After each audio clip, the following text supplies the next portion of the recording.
Quentin Tarantino, je pense qu'il est inutile de vous présenter le réalisateur cultissime de Reservoir Dogs, de Pulp Fiction, qui a décroché la Palme d'Or à Cannes, de Kill Bill, entre autres films mythiques. Vous savez peut-être que Quentin Tarantino a annoncé qu'il ne ferait en tout et pour tout dans sa carrière de réalisateur que 10 films avant de raccrocher sa caméra. Et bien, après avoir réalisé son dernier film, il a décidé de se lancer dans une carrière de romancier et il nous livre un premier roman absolument inouï qui est intitulé « Il était une fois à Hollywood ». Un titre qui, je pense, ne vous sera pas totalement étranger, puisqu'il puise dans un matériau romanesque qui est commun au film du même nom, Once Upon a Time in Hollywood, qui était qui est sorti dans les salles en 2019, avec, je pense, pour ceux qui l'ont vu, vous en souviendrez, un Brad Pitt et un Leonardo DiCaprio absolument merveilleux. Mais donc, si Tarantino a publié autrefois des scénarios de films, c'était le cas notamment de Pulp Fiction ou d'Inglourious Basterds, il s'agit bien là d'une œuvre romanesque tout à fait distincte, avec une trame narrative différente, d'autres lieux, des personnages qui sont développés et qui se déploient très différemment. Bref, c'est vraiment un roman à part entière et un roman absolument extraordinaire. Alors, pour vous en parler en quelques mots avant d'échanger avec Nicolas, nous sommes à Hollywood en 1969. Rick Dalton est un acteur qui a connu son heure de gloire en interprétant des premiers rôles dans des westerns, et notamment celui de Jake Hill dans la série Chasseur de primes. Mais l'époque est plus aux Beatles et aux hippies aux cheveux longs qu'aux cow-boys à la gâchette facile. Et notre acteur est un peu désolé et cherche par tous les moyens à trouver de nouveaux rôles pour relancer sa carrière. Il a quand même à ses côtés son acolyte de toujours, son sidekick, l'extraordinaire Cliff Booth, qui était donc cette doublure cascade et qui est désormais un peu son homme à tout faire, un peu son chauffeur personnel. Et puis, il y a une autre chose qui console notre acteur, c'est qu'il découvre qu'il a pour voisin le couple le plus en vue du tout Hollywood, qui est le couple Polanski, Roman Polanski et sa jeune femme Sharon Tate. Mais nous sommes à l'été 69, le musicien raté et frustré Charles Manson et sa famille, c'est-à-dire ces sectes de hippies un peu azimutés, rôdent sur les hauteurs de Hollywood, et donc l'histoire menace de leur jouer un mauvais tour. Heureusement, on est à Hollywood, et s'il y a bien un endroit où l'histoire peut se décliner de différentes façons, c'est bien dans la plus grande usine à rêves du monde. Alors, c'est un roman qui est absolument jubilatoire. Et ce qui est jubilatoire, c'est de découvrir qu'on retrouve en fait dans ce roman tout ce qui fait le style, la patte et la maestria de Quentin Tarantino, c'est-à-dire des dialogues enlevés, des intrigues comme ça qui se télescopent, des personnages hors du commun qui ne pouvait sortir que de son imaginaire, mais aussi ce qui est le grand plaisir de ce texte, c'est de découvrir qu'en fait le genre romanesque est un espace de liberté et de jeu extraordinaire pour Quentin Tarantino, et il s'en empare vraiment avec beaucoup de jubilation. Est-ce que tu nous dirais un peu, Nicolas, comment est-ce que tout cela se manifeste, et peut-être si ce côté jubilatoire était contagieux pour le traducteur que tu es? Totalement contagieux. Non, c'est vrai, ça se sent quand on traduit un livre, quand l'auteur déborde d'énergie, d'enthousiasme, on sent que ça jaillit sur la page. Et ce qui est assez amusant, à vrai dire, quand Fayard m'a proposé ce projet, j'étais un tout petit peu sceptique parce que je ne voyais pas trop Tarantino en auteur de roman, et j'avais une crainte, c'est qu'il essaye de faire littéraire. Et en fait, il fait vraiment autre chose que ce à quoi je pouvais m'attendre, c'est-à-dire qu'il résonne, ça donne un roman splendide à l'arrivée, mais il résonne constamment en monteur et en scénariste. Et il nous met constamment devant la scène tarantinesque par excellence de deux personnages qui discutent avec des enjeux de pouvoir. Et donc ça, il décline cette modalité de plusieurs façons. Et c'est une manière parfaitement originale de réfléchir à la fin des années 60. On considère historiquement que le Charles Manson et l'assassinat de Sharon Tate en 69 reboucle la parenthèse années 60. Et finalement, Tarantino rentre dans cette ère du temps, essentiellement via le biais de Hollywood, mais de l'industrie du cinéma, en expliquant comment fonctionnent les feuilletons, le rôle qu'ils ont, etc. Et pour reprendre la formule de mon prédécesseur, c'est vraiment jubilatoire, c'est-à-dire que la forme romanesque par rapport au roman lui permet de pousser des scènes qu'il n'aurait sans doute pas pu pousser au cinéma. Et on sent qu'il y a eu des travaux de recherche. Il y a certains passages qui sont carrément des mini-biopics, que ce soit sur Charles Manson, par exemple, ou que ce soit sur Bruce Lee ou autre, ou Sharon Tate. Il pousse très très loin ce qui ne serait pas jouable en film. Et là, on sent vraiment la jubilation de l'auteur, pour reprendre mon expression tout à l'heure, qui n'essaye pas de faire littéraire, mais qui est en pleine logique cinématographique et qui nous dit des choses comme finalement on ne les entend pas spécialement.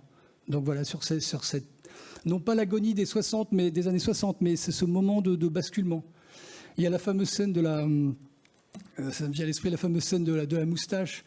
Dans le film Easy Rider, il y a Dennis Hopper qui a cette fameuse moustache de voyou. Et sous la plume de Tarantino, ça devient vraiment un symptôme. C'est-à-dire que les méchants étaient ringards dans les feuilletons de western à la papa et les films de guerre. Et puis là, on arrive à cette période des années 60 où cette moustache devient celle du héros. Donc voilà, il y a plein de petites choses comme ça. Et à la Tarantino, au lieu d'en faire une mention brève, tout le côté vraiment marrant, c'est que il y a de grandes séances de ping-pong sur ces questions-là. Absolument. Est-ce que, sans trop en dévoiler, moi, il y a un personnage que je trouve extraordinaire dans ce roman, c'est le personnage de Cliff Booth, qui est donc la doublure cascade de Rick, qui est peut-être finalement le héros de ce roman. Est-ce que tu peux nous en parler un peu et nous dire comment, sans trop dévoiler le roman, il se déploie et il prend une dimension assez incroyable dans le roman, du coup? Donc Cliff Booth, ouais, c'est la doublure cascade de Rick Dalton. Cliff Booth, donc c'est Brad Pitt pour ceux qui ont vu le film, mais peu importe. C'est un héros de la Seconde Guerre mondiale. Hein, on est en 69, donc il revient avec la médaille du mérite. C'est un héros de guerre. Et le gros tour de force, la véritable réussite, je pense, de ce personnage, c'est que Tarantino en fait un cinéphile. Et c'est prétexte alors des développements absolument passionnants sur ce que Tarantino appelle le film avec sous-titres, c'est-à-dire à Los Angeles dans les années 60, la possibilité de voir des films étrangers, puisque c'est comme ça qu'on les désigne. Et c'est le prétexte autant de chanter les louanges d'un comédien comme Mifune dans le cinéma japonais que d'égratigner avec des gros clins d'œil la nouvelle vague française. Sur les 400 coups de Truffaut, il y a une anecdote assez amusante où Cliff Booth dit ouais, c'est pas mal les 400 coups, mais là Truffaut frime quand même quand on voit le jeune héros qui prie devant le bouquin de Balzac, de deux choses l'une, et là on part dans le système Tarantino, de deux choses l'une, soit il se rend pas compte de ce qu'il fait, soit la religion a beaucoup d'importance, soit comme il sait que le spectateur se doute que Truffaut est le petit et l'alter ego Truffaut, alors ça veut dire que Truffaut montre qu'il a vénéré Balzac à un âge trop jeune. Enfin bon, bref, il part toujours sur des raisonnements de ce type. Qu'est-ce qu'on peut dire de Cliff Booth? Bon, effectivement, il ne faut pas trop en dire non plus, si ce n'est que une de ses particularités, c'est que il a tué 3 personnes et à chaque fois, il s'en est sorti. Et là, je crois que c'est très légèrement mentionné dans le film, parce que j'ai même vu les scènes coupées et tout, ça apparaît à peine. Et là, c'est un des pans énormes du livre où on explique les cas de figure.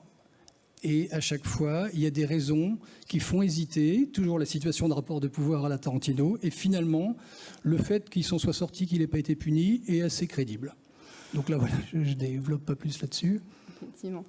Je crois qu'on l'a bien dit, du coup, que le roman était une œuvre à part entière, mais je trouve que c'est aussi, pour ceux qui auraient vu le film, c'est un plaisir assez incroyable de voir comment est-ce que Tarantino joue avec nos attentes, notamment.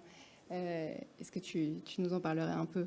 Oui, donc il faut bien comprendre qu'il utilise la même trame que le film, mais il se permet de gommer des pans entiers de son film et, à contrario, de prolonger, d'étendre des aspects qu'il avait, ou des personnages, ou des situations qu'il avait à peine effleurées, voire qui n'existent pas.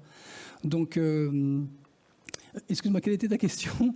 Non, mais c'est comment est-ce qu'il joue en fait avec les attentes du lecteur qui aurait été spectateur et qui Donc effectivement, pour ceux qui l'ont vu, mais c'est vraiment pas nécessaire d'avoir vu le film, il y a un jeu de chat et de souris parce que effectivement on s'attend à certaines scènes qui ne viennent pas et ou au contraire on peut éventuellement obtenir des informations, des détails, et des développements assez amusants. Mais effectivement, il joue constamment avec ce décalage.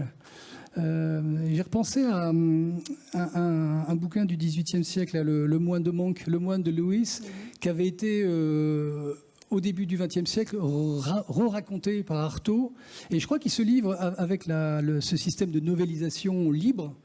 Il se livre à ce type d'exercice, c'est-à-dire je vais vous raconter une histoire qui n'est pas vraiment la même, et ça va être tout l'intérêt aussi d'apprécier ces décalages. Absolument.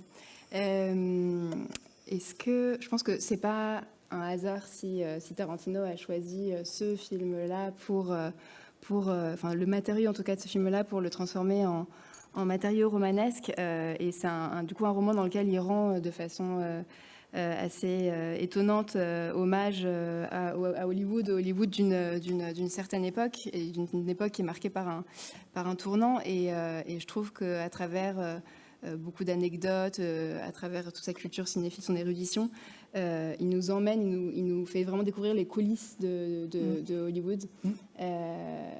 Est-ce qu'il y a une scène en particulier à laquelle tu penses, je ne sais pas, peut-être celle du Panthéon des buveurs, dont tu voudrais nous parler?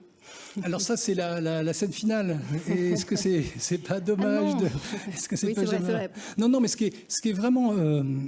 Ce qui est vraiment intéressant, c'est qu'il est quand même sur plusieurs registres, dont le registre de grand amateur de ciné, donc incarné par Cliff Booth, mais on sent bien que c'est aussi la culture cinématographique de Tarantino. Et il est assez cruel, en fait, contrairement à ce que le titre pourrait suggérer. Il est assez cruel avec Hollywood, et en particulier avec le Hollywood d'après-guerre des années 50-60, qui trouve assez souvent mièvre, et il explique, et ça on peut supposer qu'il y a quelque chose d'assez autobiographique dans cette analyse, que l'Amérique d'après-guerre avait besoin d'une société de consommation, d'une famille, un papa, une maman, et de quelque chose de trop ordonné. Et donc il est assez critique vis-à-vis de ce cinéma, et c'est à ce moment-là qu'il met en scène en fait le cinéma d'auteur, le cinéma étranger.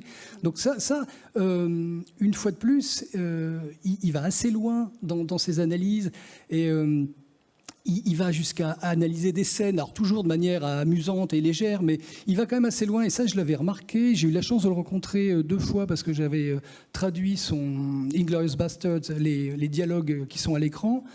Et donc j'avais passé une après-midi avec lui, et j'avais été frappé par le fait que ses références à lui sont toujours des références à des scènes de cinéma. Et donc, quand je lui demandais parfois ce qu'il avait voulu dire sur telle phrase, etc., c'était jamais un problème de sens de la phrase et tout. C'était toujours en référence à telle scène qui elle-même était peut-être en référence à telle scène. Et ça, ce jeu d'emboîtement, paradoxalement, il le fait dans un livre, mais on le sent vraiment, et on sent ce que l'amour du cinéma peut générer en termes de création de fiction, en fait. Absolument. Est-ce que tu nous ferais découvrir un passage où justement on serait dans la coulisse de ce qui se passe dans les studios de Hollywood? Alors voilà, c'est un passage très bref entre Rick Dalton, l'acteur un peu has-been qui joue dans un pilote de feuilleton et qui va essayer de se refaire, et le réalisateur Sam, qui se dit shakespearien. Donc voilà, nous sommes sur le plateau. Et le réalisateur Sam donne des consignes à l'acteur, Rick. « Je veux que tu penses à un serpent à sonnette, dit Sam. Je pense que le serpent à sonnette est ton animal totem. » En temps normal, les réalisateurs de feuilletons sont tellement occupés à essayer de boucler la journée qu'ils n'ont pas le temps de causer animal totem. Mais Sam est de ces réalisateurs sérieux, issus du théâtre britannique. Et comme il a l'air si emballé par Rick, Rick se dit qu'il ferait bien de parler de cette manière enthousiaste lui aussi. « Eh bien, c'est drôle que tu dises ça, ment Rick, parce que justement, je cherchais un animal totem pour Caleb, son personnage. Eh bien, Opte pour un serpent, dit Sam. Puis il montre du doigt Jim Stacy, la vedette du feuilleton, assis à l'autre extrémité du plateau. Lui, vois-le comme une mangouste. C'est un duel. On tournera cette scène plus tard aujourd'hui avec vous deux. Et je veux que tout passe par les yeux. Rick songe. Je veux que tout passe par les yeux. Non mais putain, qu'est-ce que ça veut dire? Alors Rick répète. Tout par les yeux. Sam lui rappelle. Tu te souviens quand j'ai dit Hells Angels tout à l'heure? Rick hoche la tête. Imagine-toi sur une grosse cylindrée. Sam, de nouveau, montre du doigt Stacy avec sa chemise à jabot rouge. Et ce type là-bas veut entrer dans ton gang. Tu vas lui faire subir exactement la même épreuve que si tu étais un boss des Hells Angels et qu'un gars se présentait pour intégrer ta bande. Je vois, dit Rick. Donc les chevaux sont quasi comme des bécanes. Carrément, confirme Sam. Ce sont les motocyclettes de l'époque. Rick hoche la tête et dit « D'accord. Et ton gang est un gang de motards, précise Sam. » Rick hochant la tête à nouveau. « D'accord. Et ils ont fait main basse sur cette ville comme un gang qui chevauche des motocyclettes, fait main basse sur une ville et terrorise tout le monde, dit Sam. Puis, comme soudain pris d'inspiration, « Rick, mon cher garçon, as-tu déjà fait du Shakespeare ?» Rick éclate de rire puis se rend compte.